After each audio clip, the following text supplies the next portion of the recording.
ئەمڕۆ لە مەراسیمی تایبەت بە بەخشینی خەڵات بۆ دەرچوانی دبلۆمی باڵای دو ساڵەی پیشەیی لە تاقیگەکان کە دەرچوان لە 3 بۆ 4 تایبەتمەندی بوون. تەمان ئەمە دووەمین خولە کە لە ساڵی 2011 کە من خول 18 خوێنکارتیایە بە سەرکەوتوانام خولەی تەواو کردو. ئێستاش ئەمڕۆ 25 خوێنکار توانیان سەرکەوتوو بن و بڕوانامەی پسپۆڕی لە بوارە تایبەتەکانی خۆیانە بەدەست بهێنن.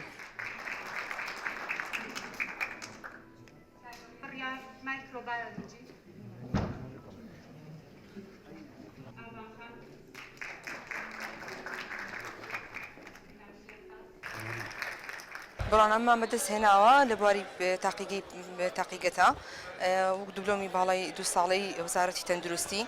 خۆشحاڵ ئەبین بە خزمەتکردنی وەزارەتی تەندروستی و خەستەخانەکانمان لە پیشێکی خۆمانە لە بواری تاقیگەدا بەپێی ئەو توانە و مەجاالەی کە بۆمان بڕەخسێت و بتوانین بیکەین.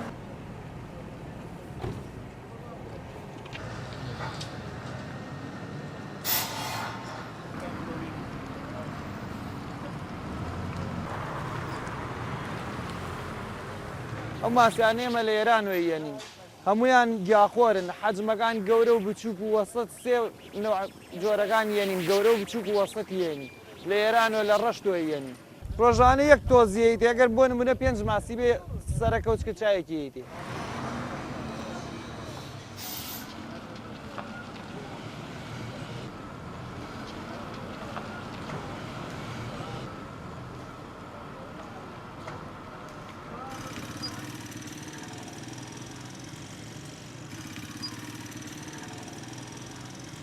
ئەمە بەیانیان سەعات دەی بەیانیوە لێرەین بۆ 10 شەو 10:30 یان تا 11 شەو لێرەین.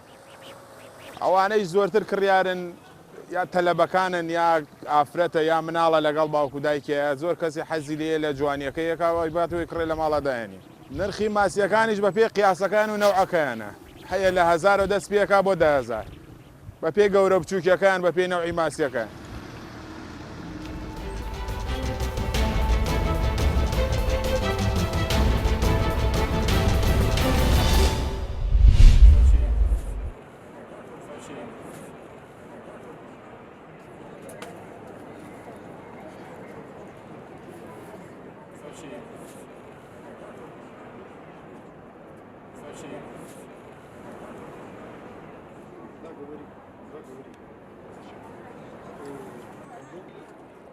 На данной выставке «Русартстиль» представлена работа из проекта «Русская женщина. Преображение нации».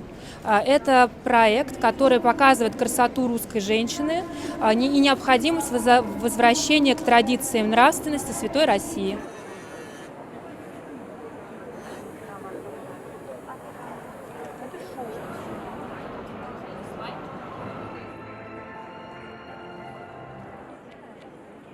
Приехала сегодня специально в день открытия на данную выставку, также еще, чтобы показы посмотреть. Выкроила время, несмотря на пандемию.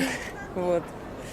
В восторге, очень много здесь необычного. Вот гжель вижу, различные изделия, прекрасные картины, выставка фотографий, Русское географическое общество там в начале.